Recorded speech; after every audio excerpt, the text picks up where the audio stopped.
Hey everybody, welcome to the Yossi Schmidt Show. Today we have Julian Barron on the show, managing editor of Off the Press. Julian, can you please introduce yourself?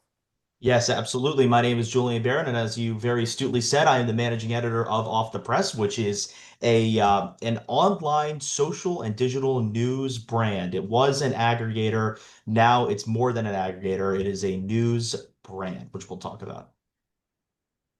Do you have reporters for Off the Press or I'm the managing editor of Off the Press. I previously worked in local TV news. I worked for Sinclair for about 6 years. My background is all in journalism. I went to the Newhouse School of Public Communications at Syracuse University up in upstate New York. Um, but yeah, I'm all about news and I'm all about sort of cracking the code on the future of news. And I would say right now it's there are a lot of questions about what the future of news is going to look like. So that's kind of my number one prerogative, I would say today. yeah, but does Off the Press have their own reporters? No, no, we don't have our own reporters. What we do is we have a set of partner news organizations that we work with that we bring all into one place. And our relationships with those organizations enable us to highlight their content on our website and on our social media platforms. And so, as opposed to having, that extra overhead of having our own reporters, we create these relationships with other media organizations, and then all of their content together, I would say, makes the aggregate much stronger. So that's the Eh, model for Off the Press. Amazing. Um, how do you uh know who to trust in legacy media, or how do you know who to work with? Well, it's a great question. I think that it's difficult. It's difficult to know who to trust in media in general because we're living in a day and age where anybody and everybody can claim to be a journalist, right? I think the only way that you know whether or not you can trust somebody is by independently looking at their track record and identifying whether or not the journalism that they produce is of substance and of quality. And that is time consuming. It's laborious. It is sometimes really difficult, but that's something that we've done for pretty much all of our partners is we've gone through that process. We know that the partner organizations that we work with are of that quality because we've taken the time to vet them. Without vetting, there really is no way to know who to trust. It's just one of those time-consuming things that you must do, and it's not something that you can automate. It's not something that you can outsource. I think that everything that we do at Off the Press, I consider to have my name on it in a way. As the managing editor, I take ownership and responsibility. So when we work with an organization, I expect us to know exactly the quality and merit of that organization from a journalism perspective. And so, yeah, that's something that we do on a regular basis just to make sure that the quality of the journalism that we're highlighting is second to none. Do you think that it says most, but do you think that journalists are activists now? Well, I think that some are.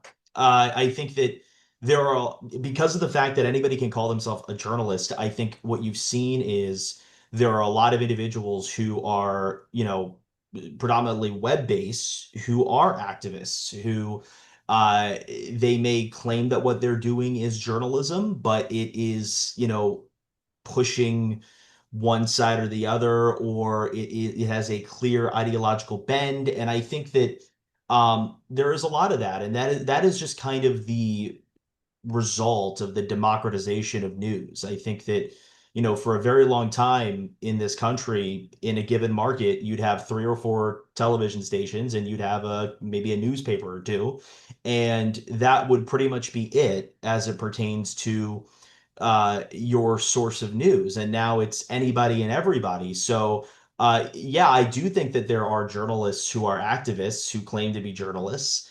And I don't think that problem is going away. And when I call it a problem, I think it's more than anything, it's just an evolution. It's the natural result of democratizing news, which is what has happened by virtue of social media. And activists also can insert their opinions into the stories. They can manipulate the stories. They can decide what to report. I've seen, as a staunch conservative, I've seen even conservative outlets. AOC got a ticket. That's not news. Everybody gets tickets. Move on. Don't flood the story. Don't flood the news, not the story, with stories that are not stories. I don't care. Well, it's interesting you say that. I would say that 80 to 90% of quote unquote bias just comes from story selection. And I think that's kind of what you're describing is there are things that certain outlets will report and other outlets won't report. And a lot of it just comes down to what they want to report, what fits the pre-prescribed narrative that they expect of the news cycle. And we see that everywhere. That is a truth that exists from the lowest of the low outlets to the highest of the high, all the way up to the networks. That just is a phenomenon that is true. And editorial judgment and bias is really all predicated by what you pick and the stories that you cover versus the stories that you don't. Yeah. And then there's also the real manipulation. I view it as real manipulation. The endorsing of candidates, endorsing of media outlets have no right to endorse. My motto, not motto, my stance is inform and not manipulate. When there is an election going on, I always say inform, not manipulate. Here's where the candidates stand. Here's where this is what the candidates is about. Yossi, who do you want to vote for? You tell me what you want. This is what they want. This is who they are. You tell me what. Yossi, who should. Your job? No, it's not my job. My job is to inform you. Your job is to think for yourself and tell me what you want. Well, it's interesting you say that too, because I think we saw over the previous election cycle in 2024 that there was a rise of news organizations choosing to no longer endorse candidates. And that was something that I think in a lot of newsrooms was really unpopular. I think the Washington Post is a good example of that, the LA Times. There were several major news organizations that made the pivot not to make certain endorsements this past election cycle. And I tend to agree with you. I don't think that news organizations should be endorsing candidates. And I think for a long time, there was this thought that you could have this proverbial, brick wall that existed between the newsroom and the editorial or the commentary side of the paper, or the newsroom, if we're talking about a TV newsroom.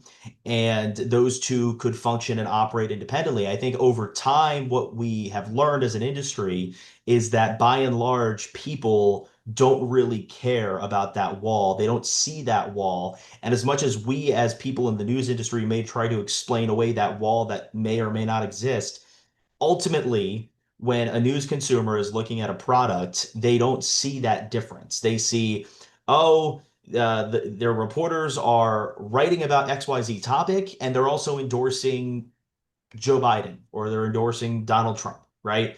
That's what they see. The news consumer does not make that distinction, and we as a news industry cannot expect news consumers to make that distinction.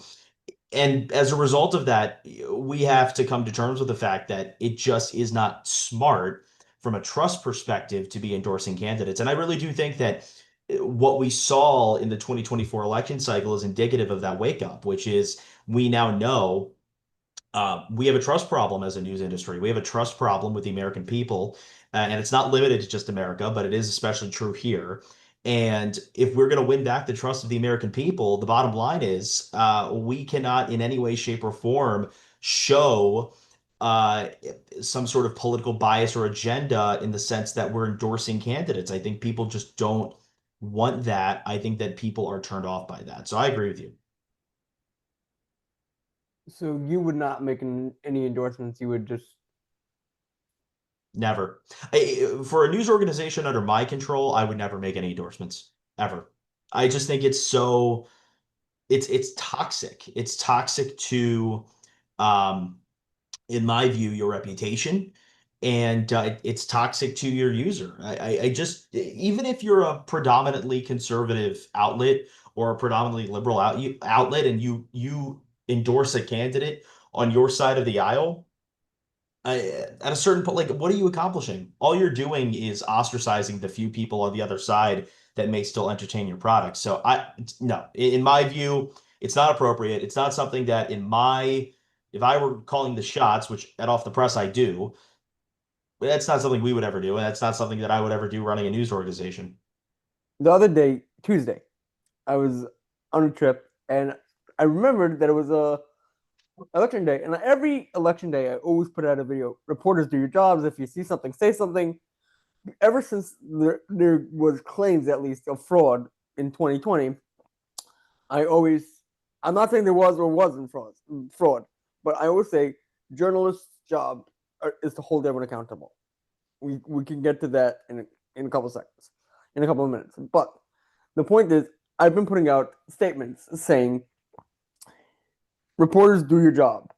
Every vote counts, and if you see something, say something. If something looks a little off, use your platform, say something.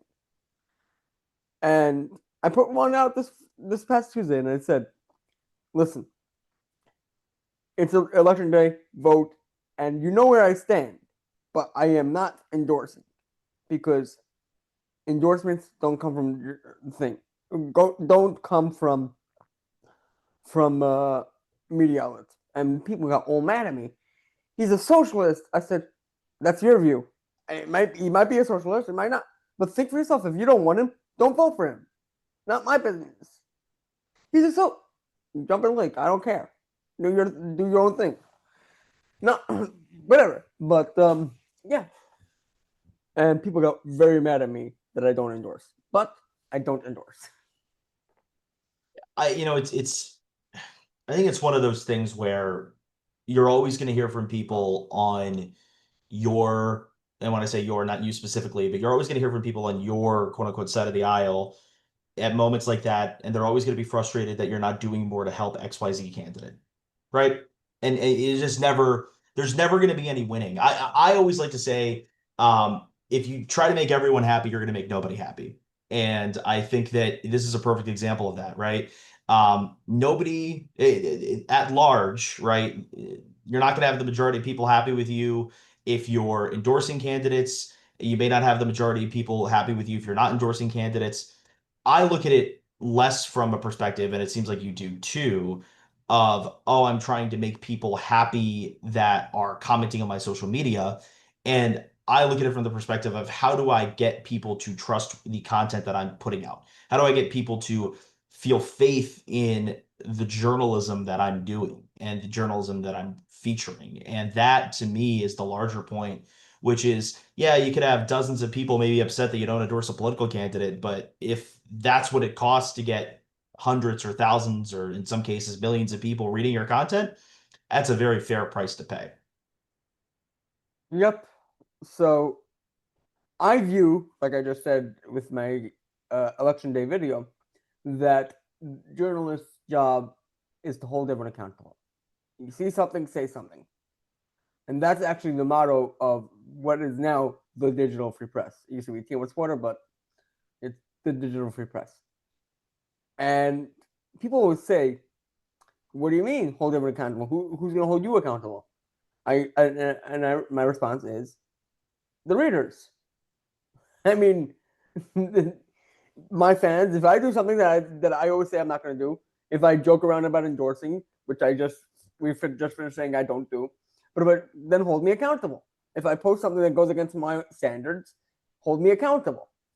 Do you agree that journalists/reporters' main job is to hold everyone accountable?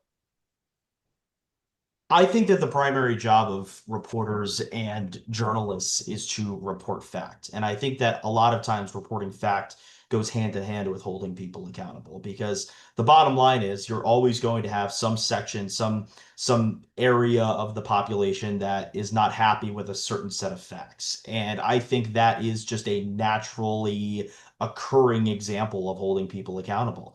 Um, I think that, you know, your point is really well taken about your readers holding you accountable, because because of the fact that we're living in a world where anybody can be a journalist, and anybody who wants to be a journalist, all they have to do is log online.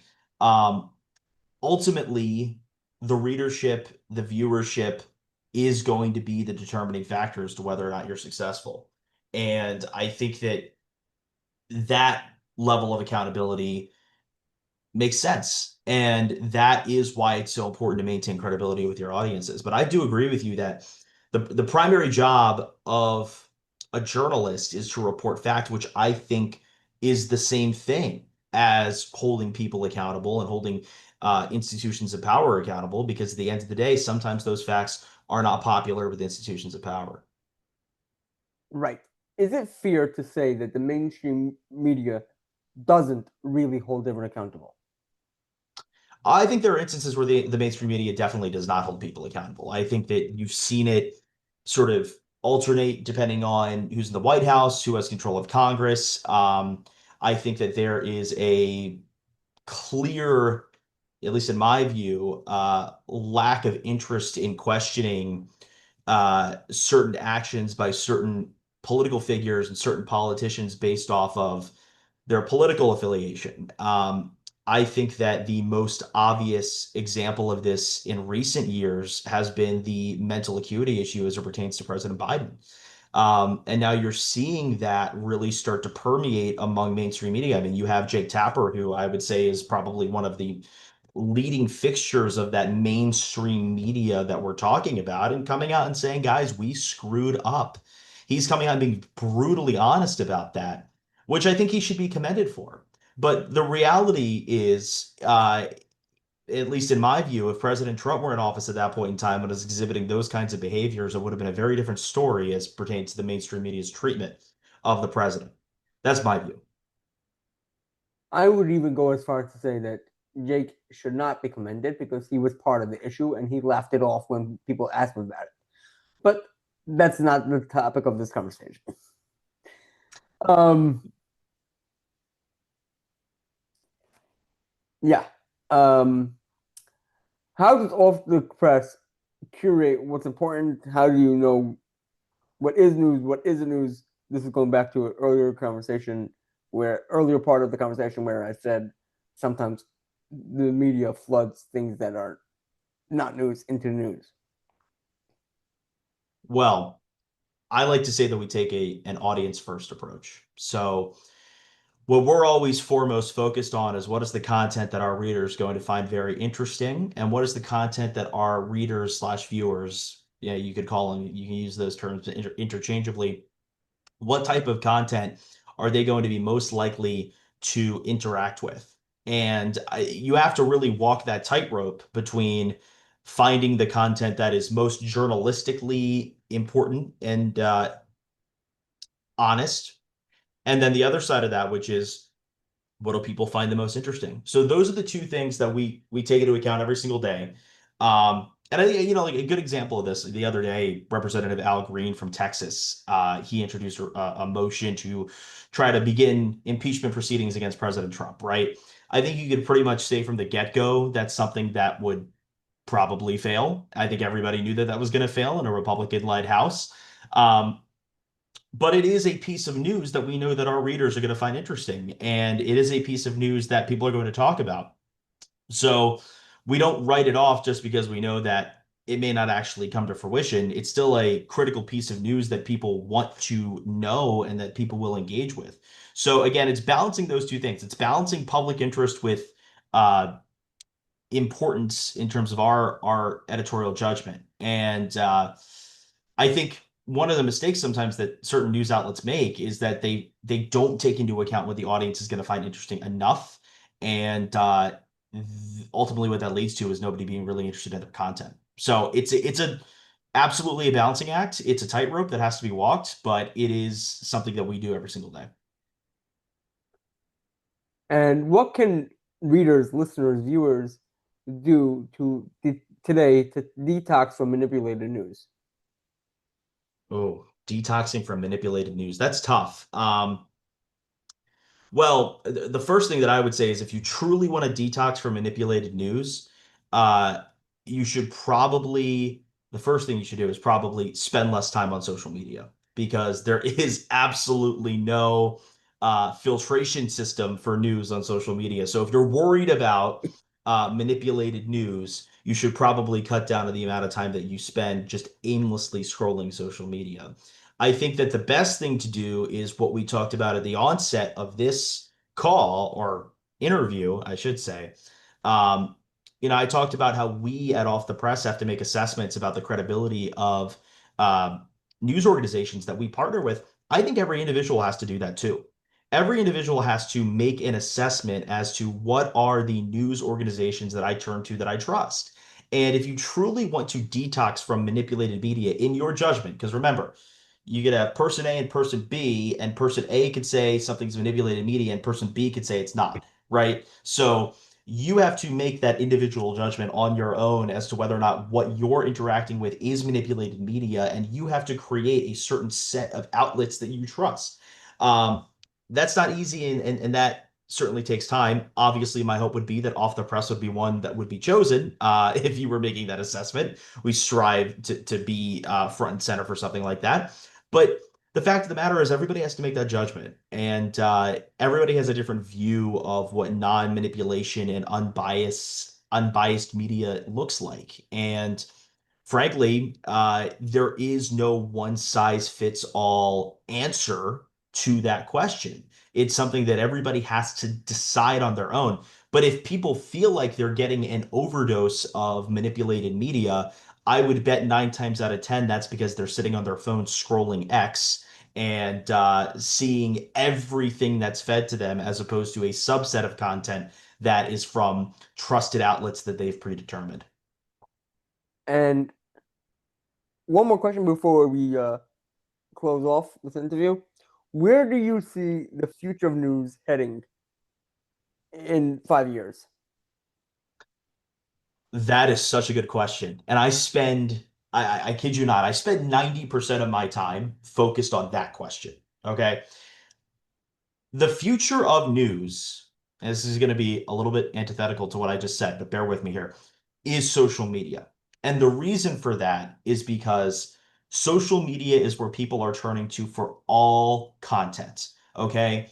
People are not sitting down and watching television news anymore. People are not opening up newspapers anymore. People are predominantly not really going to websites as much as they used to. People are going to social media to get their entertainment and to get their news content. They're going for both. So the future of social media is heavily, or the future of news, I should say, is heavily social media based. And so what that creates is an opportunity for brands like Off the Press to engage the user on social media and to earn the trust of the user via social media. Because one thing that is true is that humans are habit-based creatures. It's very difficult to tell somebody, hey, you use social media a lot. You should probably stop doing that and go turn on the TV, or you should probably stop doing that and go pick up the newspaper. They're not going to do that. You as a news organization have to meet the consumer where they are to earn their trust. And it's very interesting. I attended a conference earlier this week in Manhattan based on the Reuters digital news report for the year 2025. And there's a staggering statistic that I learned from that, which is 75% of American news consumers say they would never pay for news. 75%. And so what that tells you is that the future of news is free. And what's free? Social media. Social media, you really don't pay to use social media, barring, premium upgrades. Some people may pay for premium X or certain things, but at the end of the day, social media is the largest free platform or set of platforms that exists. And what people want is free news. So I would say the future of news is on social media, but the challenge that people have as journalists is fighting good news with bad news. You can't, because we all know there's a lot of stuff that's on social media that's not true. The only way to truly combat that is to be the truthful news, to be the good news on social media. You can't just tell people stop interacting with news on social media. That's not a practical approach. No one's going to stop doing that. That is human habit, and it is going to only increase, right? The future of news is how do we win that audience on social media by being the trusted outlet on social media for people to turn to, because that's where they're going to turn to more and more every single year for the next 5 years. You ask for the next 5 years, I would say that 75% statistic that I just told you about people paying for news, in 5 years, I bet you that number is going to be up to over 80%. I bet you in 5 years, over 80% of Americans will be unwilling to pay for news. And that's just where we are. And so the industry has to have that reckoning. And there's a huge financial side of that too, because the business model of news traditionally has been either subscriber based, which is you're paying to subscribe to a New York Times or a Washington Post, or if you're on the television side, it's been advertising, it's been, carriage money. Um, that's going to go away. And so there's also that larger question of how do you supplement the revenue that you lose from those pathways. So that's the future. The future is social media, and the future of news is social media and meeting people where they are. I'm here. Thank you so much for coming on the Yossi Schmidt Show, where we hold everyone accountable. Transparency is key. Do you have anything you want to plug? Any closing words for the interview? Well, I would just encourage everybody, if you haven't already checked out Off the Press, we would love to have you do that. We are on every social media platform. You can find us on X, on YouTube, on Facebook, on Instagram, on TikTok. We are literally everywhere. Go follow us, Off the Press. You search Off the Press on any of those platforms. We're going to be one of the first ones that pops up. In fact, we will be the first one to pop up. And then our website's offthepress.com. So if you're more of a website online news consumer, offthepress.com is where you go. You should sign up for our newsletter, because if you sign up for our newsletter, you're going to get all of our emails every single day, keeping you abreast of all the most important news that you need to know. But I will say this, you talk about accountability, hold us accountable. Check us out. If you like us, stick around. If you don't, to each their own. But give us a shot. That's the only thing I would say. Thank you, Julian, for coming on the Yossi Schmidt Show. Everyone hold everyone accountable. See you around. I am not sure when I am launching the new version of the Yossi Schmidt Show, but stay tuned for Unfiltered Yossi. You will still not be getting endorsements.